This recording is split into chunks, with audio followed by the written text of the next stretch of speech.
welcome to Edtesa and this overview of our brand new Wellbeing tool.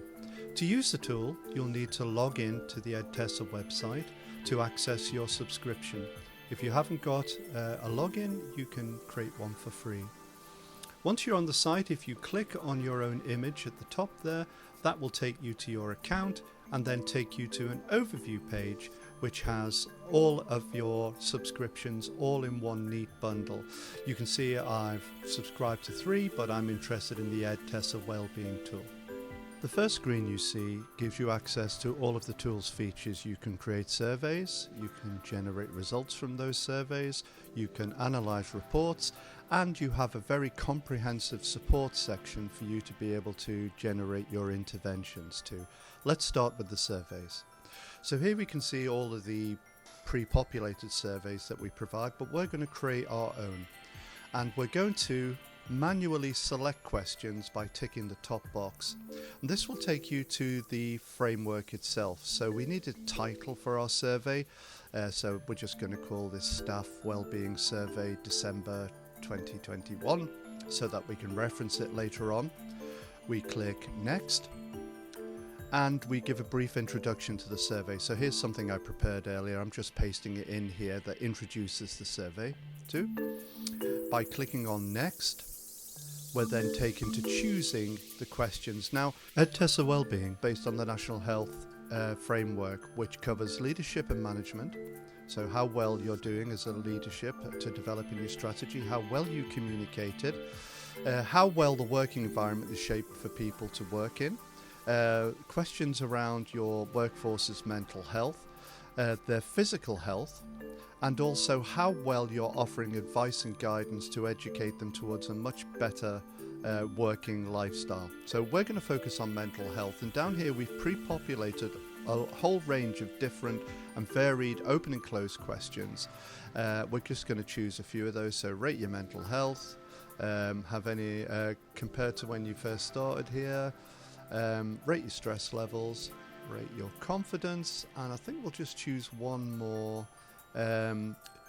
Let's have, do you feel like you have a good work-life balance? By going to Next, we then get the choice to see how long we want to run this survey. If we leave it blank, there's no expiry date, but we're going to run this for 2 weeks. So let's click on there and save, and there's our survey done. Now it should be at the bottom of our list of surveys we've generated. If I click on the little mail symbol, that will automatically generate there at the bottom an email template.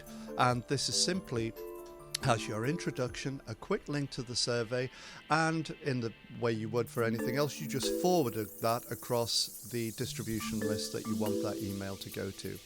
What your staff will see will be an email that looks like that. If they click on Take Survey, then that drops them into the survey mode. Now, if you look at this carefully, you'll see that the questions are based on a Likert scale. There's your introduction at the top, and there are 2 extremes on each end of the scale. You can move the sliders, encourage your staff to move the sliders to where on that continuum they would place themselves, either at an extreme at either end or somewhere in between. This is actually feeding back very granular data back into the tool. They simply submit answers and they get a thank you for completing. Now that bit at the bottom, send anonymous feedback, is really important, and I'm going to come on to that a little bit later in terms of what that means, because that gives you access to the reporting tool and anonymous messaging system. So by going back now, we can see our results. So these are all of the results that we've had for all of our surveys in so far. We can filter down and just look at the results of one survey, whole range of different filters at the top. And here we can see those main elements of the framework, and we see some pie charts over at the side. Now those pie charts actually are distribution of answers. So we've split answers into 4 quartiles. Red is the lower quartile, green is the upper quartile, so it gives you an idea of how many people across the whole workforce have answered either negatively, positively, or somewhere in the middle within the quartiles, and this will give you an idea on which particular elements on which to focus. So they're the main elements. If you drill down a little bit further into the aspects behind those elements, we've further broken it down into the different components of those elements. So if you look at physical health, you've got physical health interventions, reporting and awareness. In morale, you've got line management, managed team, organization, etc.